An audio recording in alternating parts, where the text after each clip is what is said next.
I had somebody ask me this past week, a question, and it was in reference to the crazy times with which we're living. Can you believe the crazy things that are going on?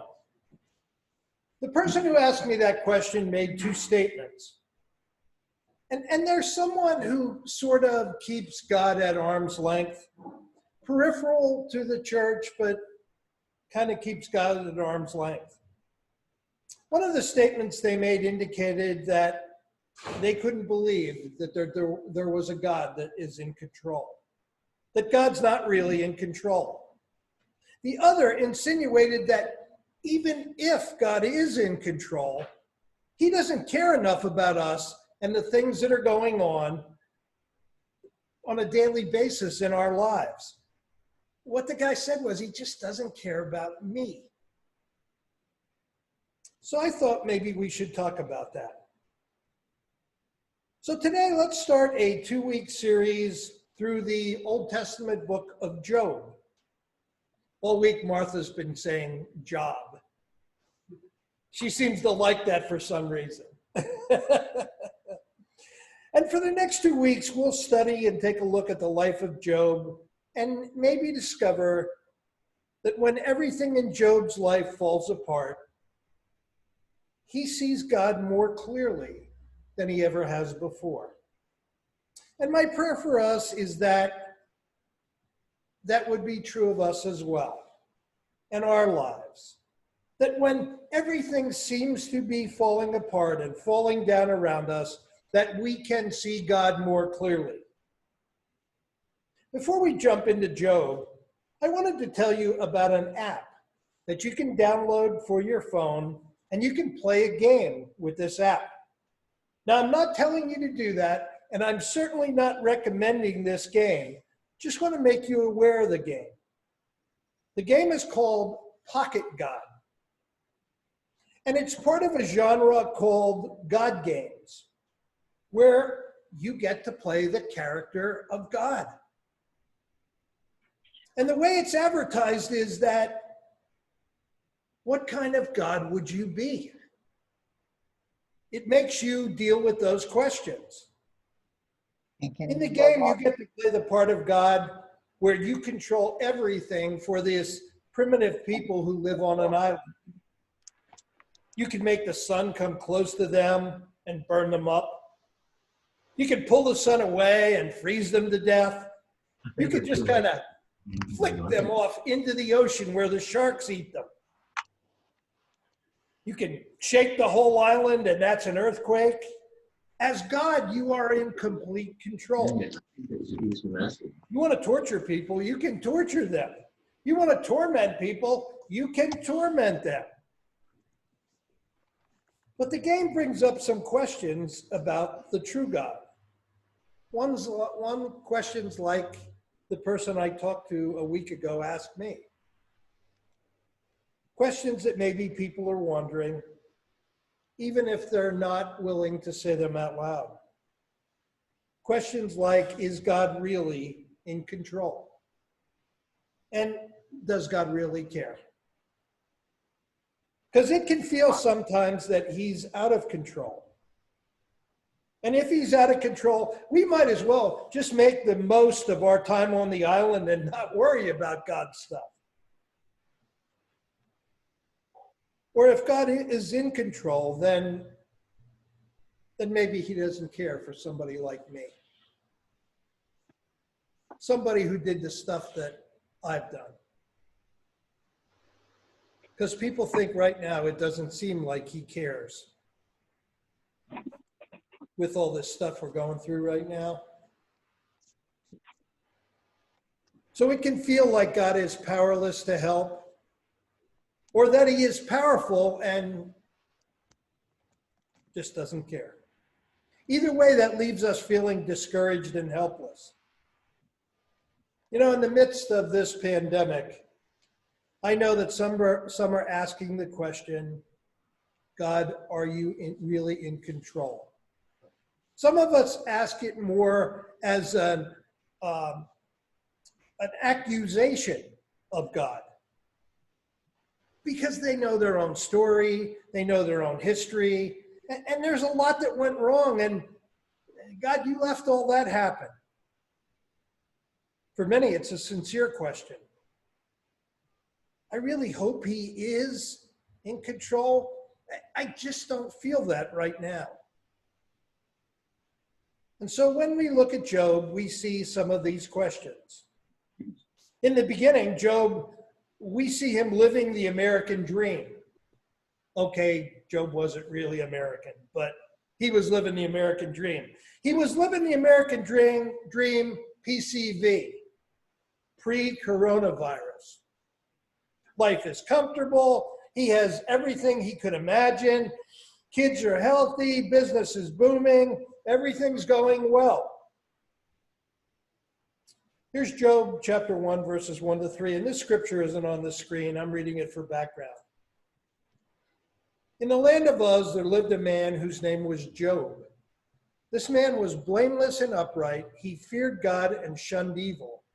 He had 7 sons and 3 daughters. And he owned 7,000 sheep, 3,000 camels, 500 yoke of oxen, 500 donkeys, and a large number of servants. He was the greatest man among all the people of the East. Wow. Yeah, it sounds like Job was doing pretty good. But then Satan comes into God's presence and things begin to fall apart. Here's verses 6 to 19. Again, they're not on the screen. One day the angels came to present themselves before the Lord, and Satan also came with them. The Lord said to Satan, "Where have you come from?" Satan answered the Lord, "From roaming throughout the earth, going back and forth on it." Then the Lord said to Satan, "Have you considered my servant Job? There is no one on earth like him. He is blameless and upright, a man who fears me and shuns evil." "Does Job fear God for nothing?" Satan replied. "Have you not put a hedge around him and his household and everything he has? You have blessed the work of his hands so that his flocks and herds are spread throughout the land. But now stretch out your hand and strike everything he has, and he will surely curse you to your face." The Lord said to Satan, "Very well, then everything he has is in your power, but on the man himself do not lay a finger." Then Satan went out from the presence of the Lord. And here's where the trouble starts. Verse 13. One day when Job's son and daughters were feasting and drinking wine at the oldest brother's house, a messenger came to Job and said, "The oxen were plowing, and the donkeys were grazing nearby, and the Sabeans attacked and made off with them.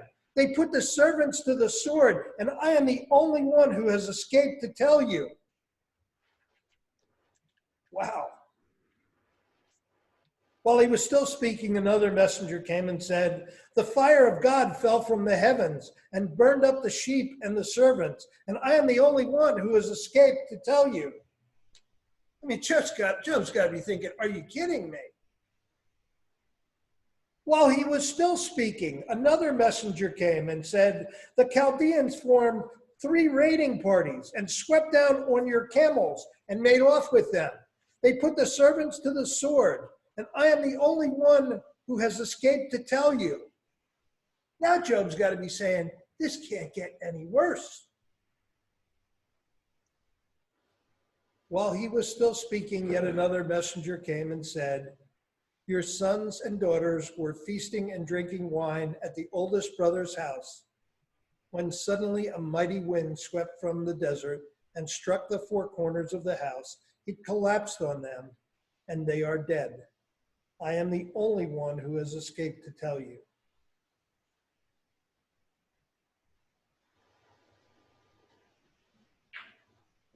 Wow.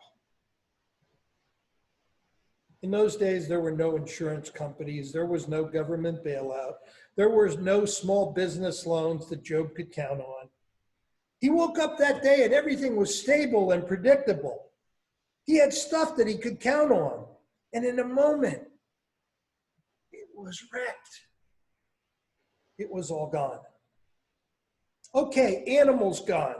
You can deal with that, but children and servants gone. He never could have imagined that this could happen to him.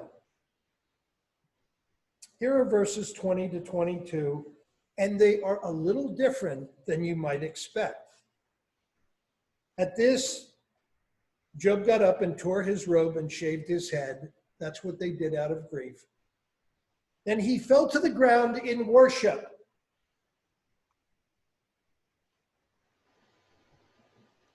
What? Then he fell to the ground in worship and said, naked I came from my mother's womb, and naked I will depart. The Lord gave and the Lord has taken away. May the name of the Lord be praised.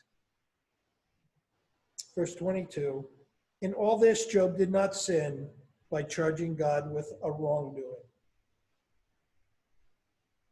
In this moment of loss and grief, he falls to his knees to worship. He acknowledges God's power and his sovereignty, and he puts his faith and trust in God. But if we read Job's story, we know that things didn't get better from there. He began to experience more pain. He begins to experience physical suffering and illness. And he's got all of his friends around him. Remember that group of, well, I'll call them turkeys. Remember that group? His buddies come around and say, Job, what did you do to make God mad?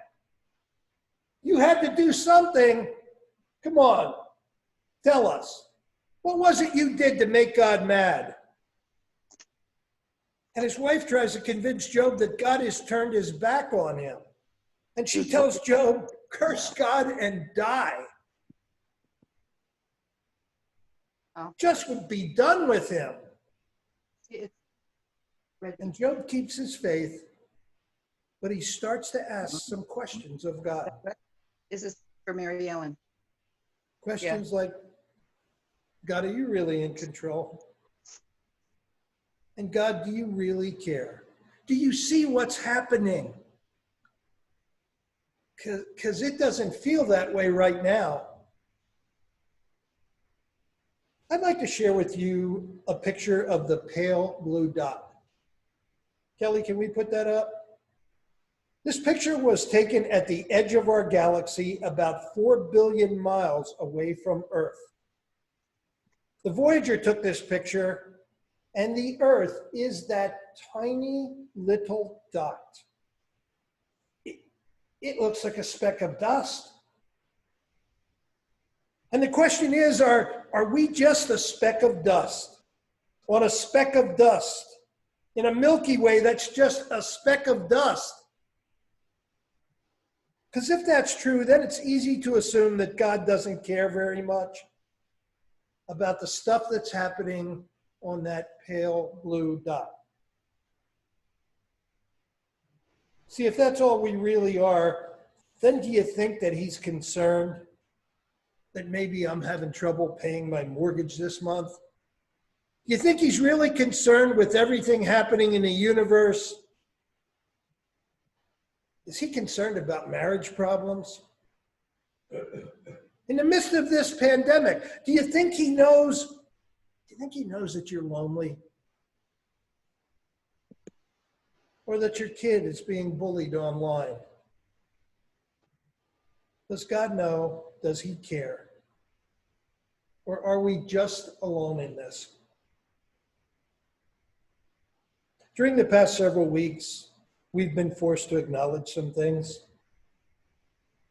See, we are more vulnerable, and we are more fragile than we would ever want to admit.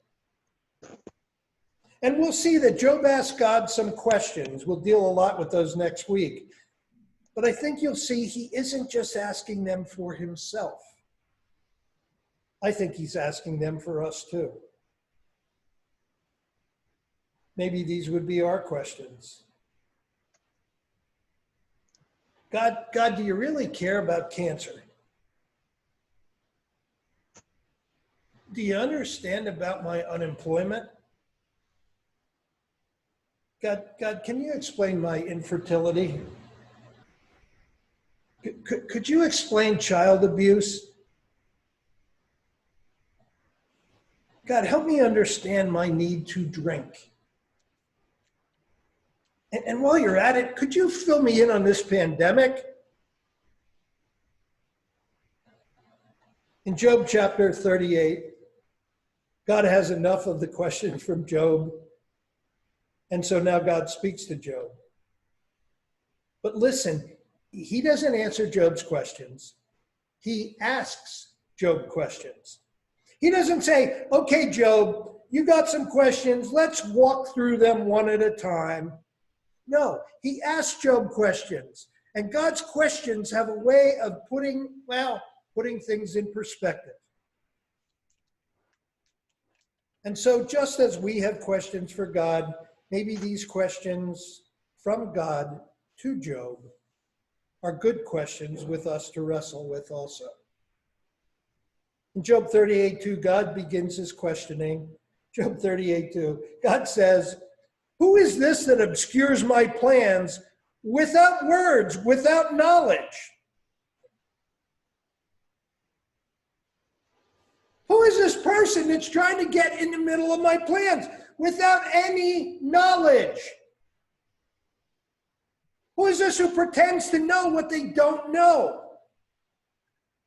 Who is this that thinks they understand what they can't possibly understand? Job 38:3, God says, "Brace yourself like a man. I will question you and you shall answer me." And God begins a series of questions. Questions we'll examine more closely next Sunday, Lord willing. Some questions like this. Job, were you there when I laid the foundation of the earth? Because, I don't remember seeing you. And Job, did you determine how much water the oceans would hold? And Job, were you the one that set the time that the sun will rise and set? Have you comprehended the vastness of the earth? Tell me, Job, how many snowflakes are scheduled to fall on the earth? Not just this winter, but every winter. Job, tell me about how light travels. Job, how did you determine the course of the waters? Job, do you have the power to move constellations?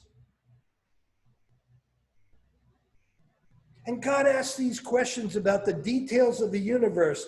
And here's what becomes clear. God knows so much that we don't. God understands what we can't. And as we look at the universe, all the intricacies and all the details, they don't indict God as being indifferent or apathetic or out of control. Instead, they reveal a God who's involved and very much in control. So let's sort of imagine it this way.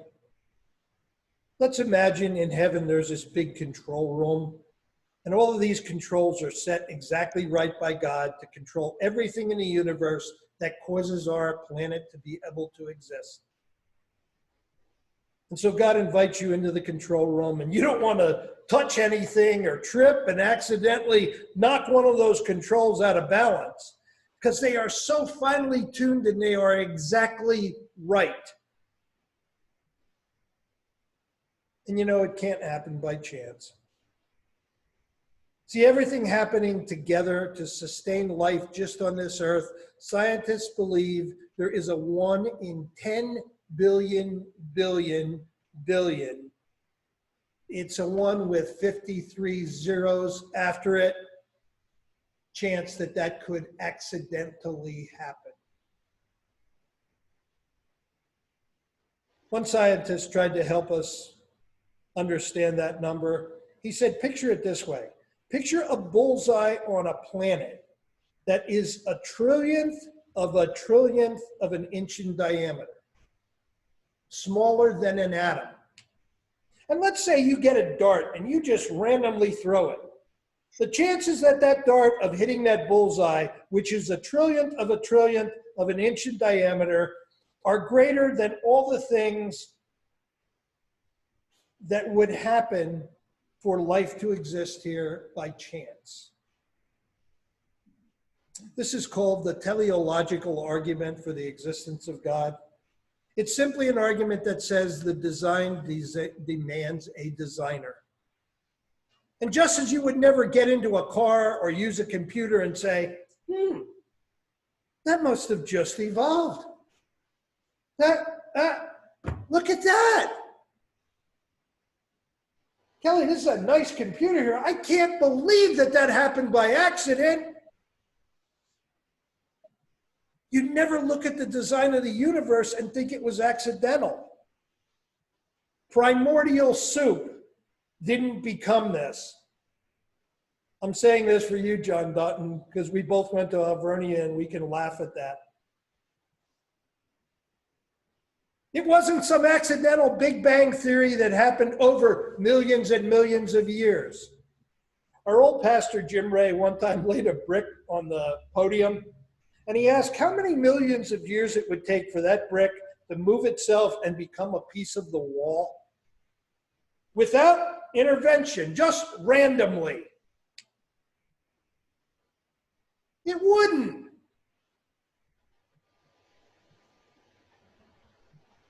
The design of the universe demands a designer.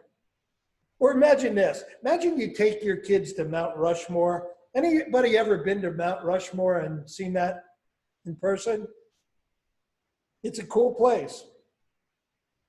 Well, on Mount Rushmore, there are 4 presidents that are carved in the mountain.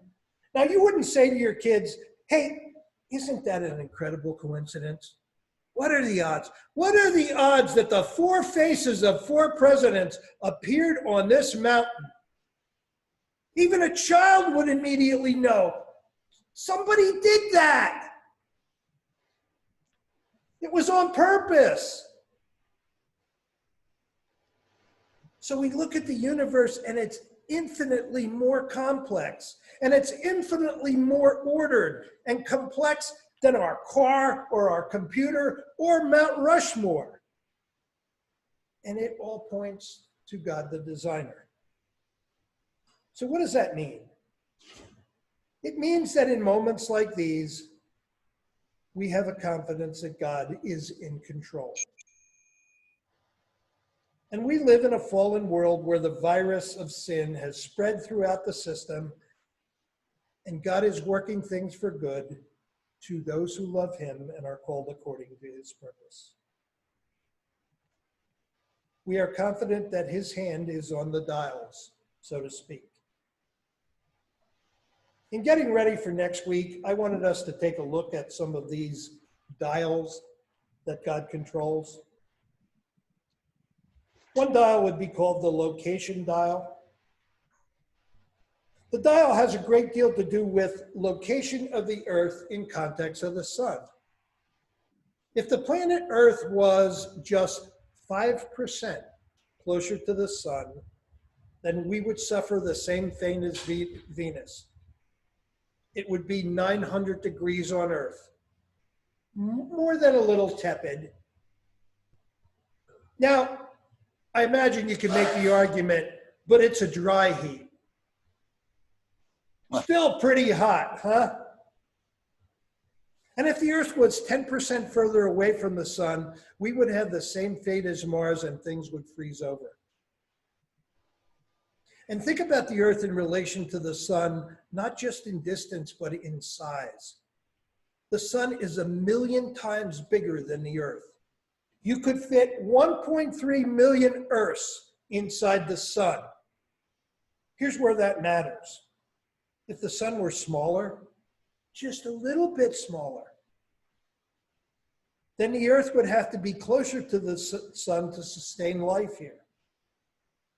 But if we got closer to the sun, the gravitational pull of the sun would literally overpower our access and cause our planet to lock in place, and half of us would be scorched and lifeless, and the other half would be frozen over and dead. Anybody want to choose? Scorched and lifeless, frozen and dead. Take your pick. And there are all kinds of these fine-tuned details. Remember, my college isn't in theology, it's in engineering and biochemistry. Or we could talk about gravity. If gravity was off even slightly, we would cease to exist. Stars would become too big or too small.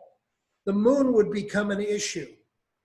The moon is precisely the right size and distance from the Earth. If the moon moved closer to the Earth by a fifth, then twice a day we would have tidal waves, 35 to 50 feet high.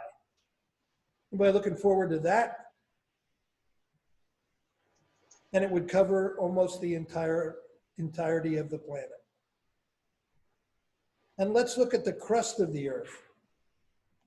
If the crust of the Earth were thicker or thinner, it would throw off the Earth's magnetic field. And if the magnetic field were weaker, we would be devastated by radiation and we couldn't live. It'd be like living inside a microwave that's on. And if the electromagnetic field were stronger, we would be devastated by electromagnetic storms.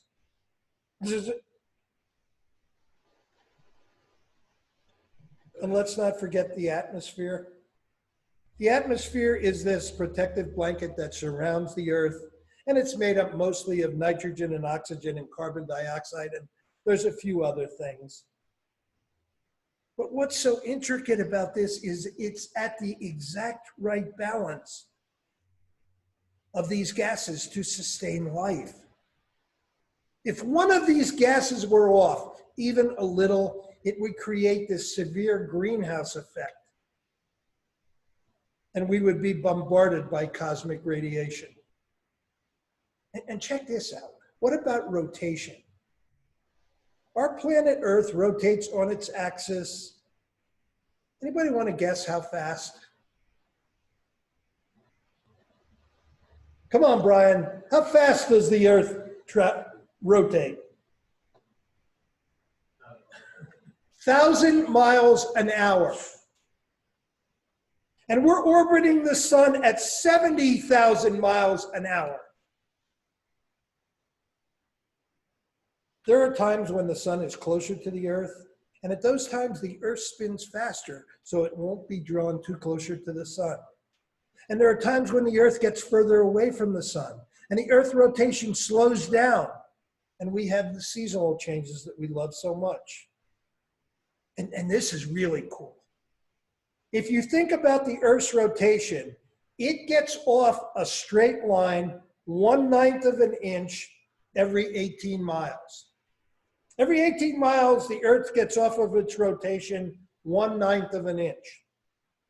Here's what's unbelievable. If it was diverted from its axis at 1/8 of an inch instead of 1/9, we would be too close to the sun and we would be incinerated. Mm. If we would be diverted from its course 1/10 of an inch every 18 miles, we would be too far from the sun and everything would freeze over. In our scenario, we can talk about all kinds of dials like this in the control room of heaven. And you can look and you can know that none of these things happen just by chance. Let's say you have a 1 in 300 million chance of winning the lottery. Somebody eventually wins though, right? I'll give you that. But suppose somebody won the lottery 2 times in a row. And then the next lottery came around and they won it again. And 3 times and 4 times and 5 times and 200 times in a row. You'd be saying, come on, there's something fishy going on here. You'd start to wonder, is there more to this than just luck? Is there more to this than just chance? And these are the numbers we talk about when we look at the dials of our universe, the control of our universe. These are the things that reveal a God who is so very much in control. One of the fathers of rocket science, Dr. Werner von Braun, came to this conclusion.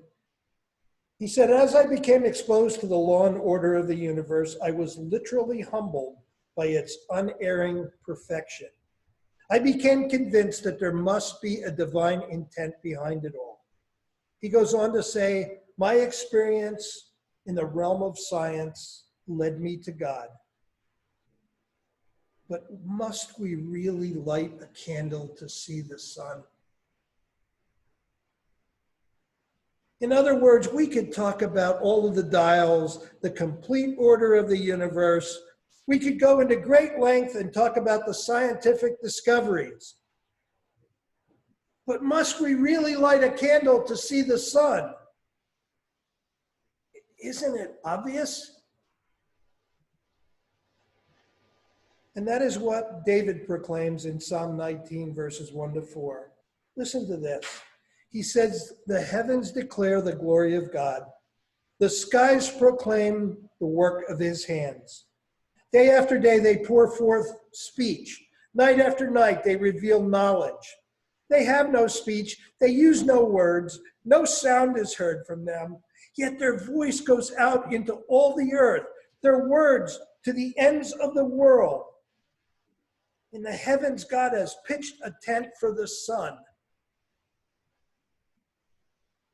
If you will, in the middle of the night, in the middle of everything that's happening, step outside one night and look up into the sky, God is shouting to you a message of his power, that he's in control.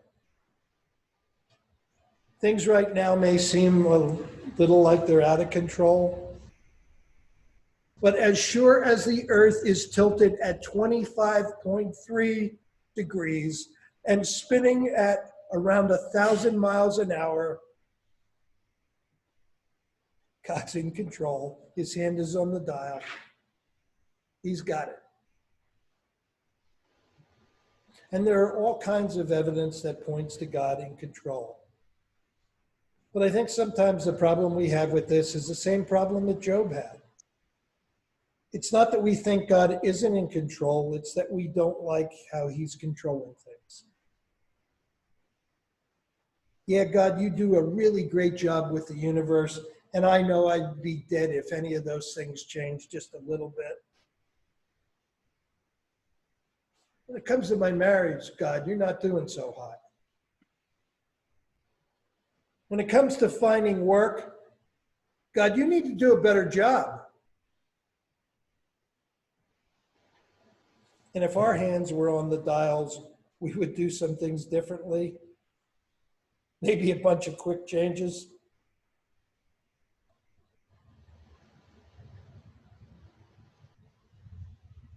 I used to have debates with my friends of what would happen if man could control the weather. We'd screw that up. You know it.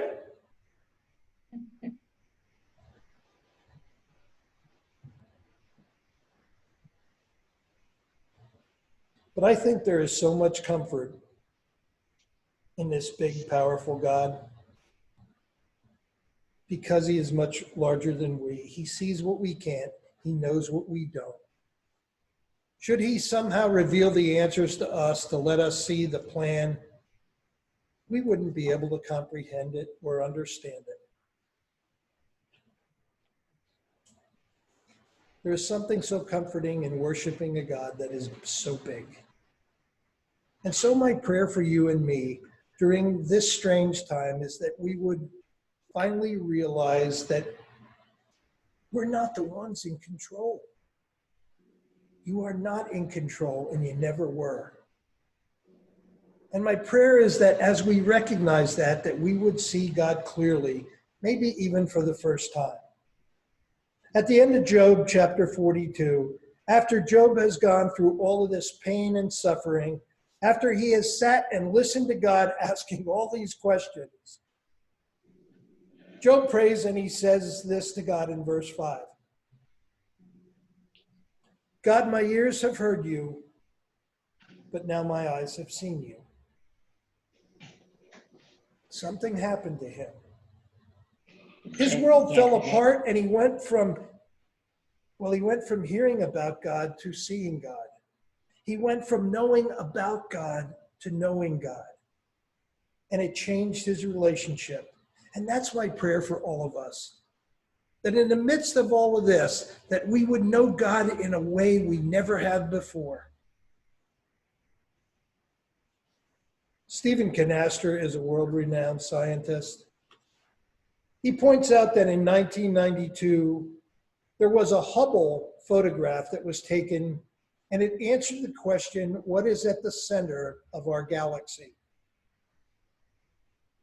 For years, scientists correctly speculated that at the center of our galaxy was this big black hole. And the black hole is a region of space where the gravitational influence is so powerful that nothing, including light, can escape its pull. Hubble took a picture of the center of our galaxy, and here's the picture.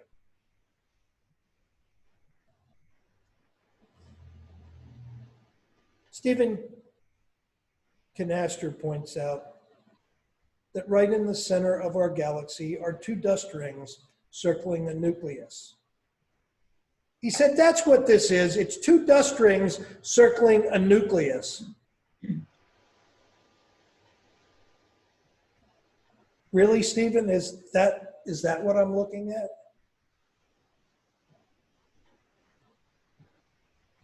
Because it looks an awful lot like a cross to me, and that may be a coincidence. But the reality is the cross represented the point in history when God seemed most out of control. When Jesus was on the cross, it felt like God had lost control of everything. His son was being nailed to a tree. It seemed like that should be all the evidence you would need that God is out of control. Before the cross, the disciples believed Jesus. They followed Jesus, but they couldn't see him. But the pain of Jesus on the cross, well, it filled their eyes with tears. And sometimes we see God more clearly with tear-filled eyes. And so as the Son of God hung on the cross, there is this very clear message being sent out. Take that into the bedroom. Okay. My God, you are so in control.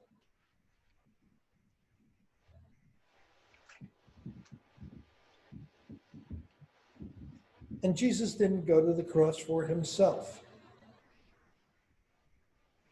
He went to the cross for you and me. Can there be a better show of love? He sees everything you're going through. Maybe he's washing out the windows of your eyes so that you can see him better. Know him more. It happened that way for Job.